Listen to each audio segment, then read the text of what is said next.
Hello and welcome. My name is Regan Chambers, and I'm Senior Manager at IHS Aerospace and Defense. It's my great pleasure to welcome you back to another of our intelligence briefings.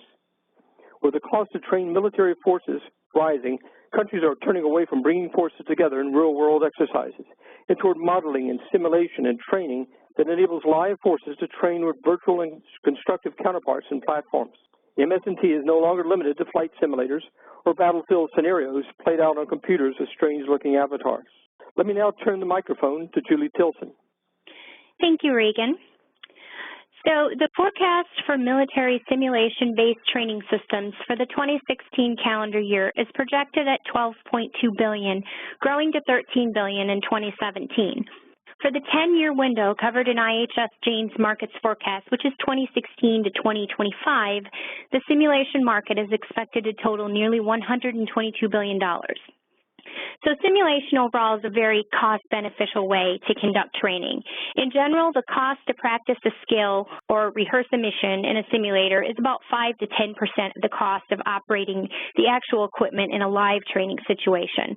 An environment that is starved for cost-cutting while simultaneously trying to balance training and the readiness of military forces, the value proposition offered by simulation-based training simply cannot be ignored. And this is especially critical in the U.S. market, where years of sequestration have taken a toll on readiness. In fact, at a congressional testimony just last week, the Marine Corps Commandant General Neller indicated that the Marine Corps does not have enough aircraft to meet the live training requirements for the entire force. So the challenge regarding simulation is to make it easily accessible and easy to use. So rather than having to wait for a specially coordinated training event, the goal is to develop a persistent, consistent, on-demand training capability which involves the integration of live, virtual, and constructed elements. So at the same time, goals for more training in the simulator continue to push forward for more established platforms as well.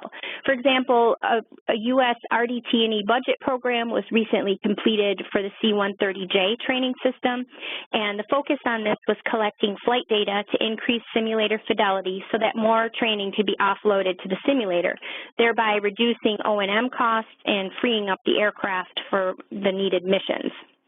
So if you look at just the portion of the market represented by contracts yet to be awarded, this shows a very positive outlook for simulation-based training solutions. So for the worldwide market, there are nearly $72 billion in opportunities for that 10-year 2016 to 25 time frame. This represents a compound annual growth rate over that period of 22.4%. The U.S. is clearly the largest consumer of simulation-based training solutions and is expected to remain so for some time. That market makes up about 67% of the 2016 value and averages around 70% for the 10-year forecast period. So given the significance of the U.S. market, I wanted to take just a few minutes to highlight some of the points from the recently released fiscal year 17 DoD budget and how some of the simulation and training programs fared. So the simulation investments in that budget are really driven by two primary factors. First, there's a need to ensure concurrency between the fielded platforms and the related simulators, and then also periodic capability improvements to keep pace with the latest simulation technology.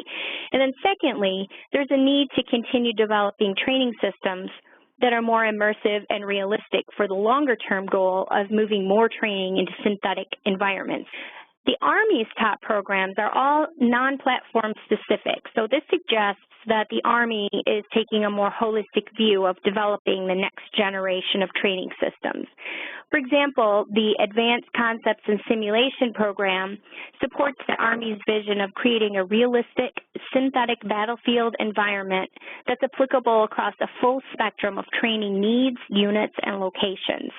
So there are plenty of opportunities in the U.S. market, and these cater to both large contractors and small businesses alike.